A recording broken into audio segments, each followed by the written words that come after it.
Proklamasi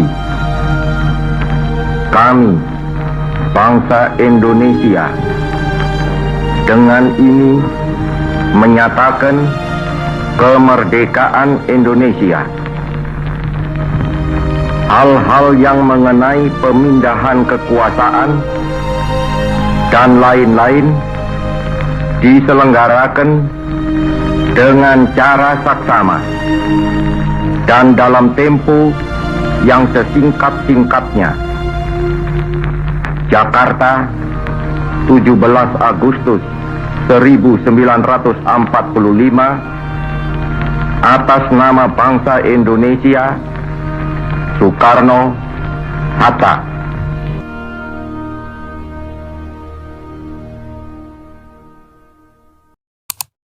Sejarah demokrasi di Indonesia.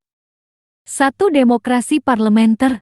Demokrasi parlementer 1945 sampai 1959. Setelah proklamasi kemerdekaan, Indonesia menerapkan sistem demokrasi parlementer. Pada masa ini, peran parlemen dan partai politik sangat menonjol. Namun, sistem ini mengalami banyak masalah, termasuk ketidakstabilan politik dan pemerintahan yang tidak efektif dengan sering bergantinya kabinet. 2. Demokrasi terpimpin. Demokrasi terpimpin 1959 sampai 1965. Dikeluarkannya dekret presiden pada 1959 menandai dimulainya era demokrasi terpimpin. Pada masa ini kekuasaan terpusat pada presiden, dengan peran parlemen dan partai politik yang terbatas. 3. Demokrasi Pancasila. Demokrasi Pancasila 1966 sampai 1998. Setelah peristiwa G30 SPKI, Indonesia beralih ke sistem demokrasi Pancasila. Pada masa ini, kekuasaan politik lebih terpusat, dengan partai politik yang diatur secara ketat dan pemilihan umum yang lebih terkendali. 4. Demokrasi pasca reformasi. Demokrasi pasca reformasi 1998 hingga sekarang. Setelah jatuhnya Soeharto, Indonesia mengalami reformasi politik yang membuka jalan bagi demokrasi yang lebih terbuka dan partisipatif. Turunnya Soeharto dari jabatan presiden pada 21 Mei tahun 1998 menandai akhir dari pemerintahan Soeharto yang berlangsung selama 32 tahun.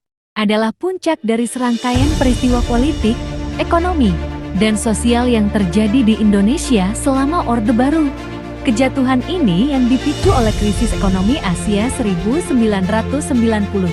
dan kerusuhan Mei tahun 1998 di Indonesia.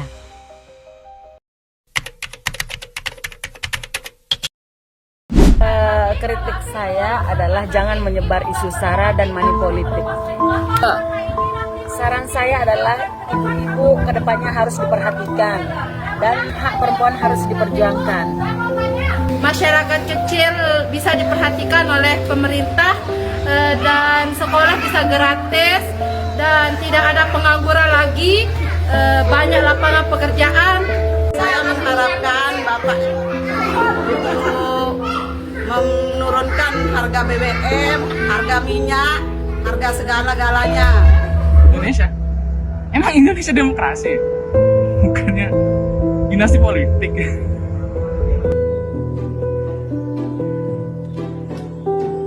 Kalau bisa dibilang demokrasi di Indonesia kayaknya lagi nggak baik-baik aja deh. Soalnya banyak banget politisasi untuk hal-hal yang sifatnya hukum, yang mana harusnya netral tapi malah banyak bersifat politis. Kolusi, nepotisme itu udah jadi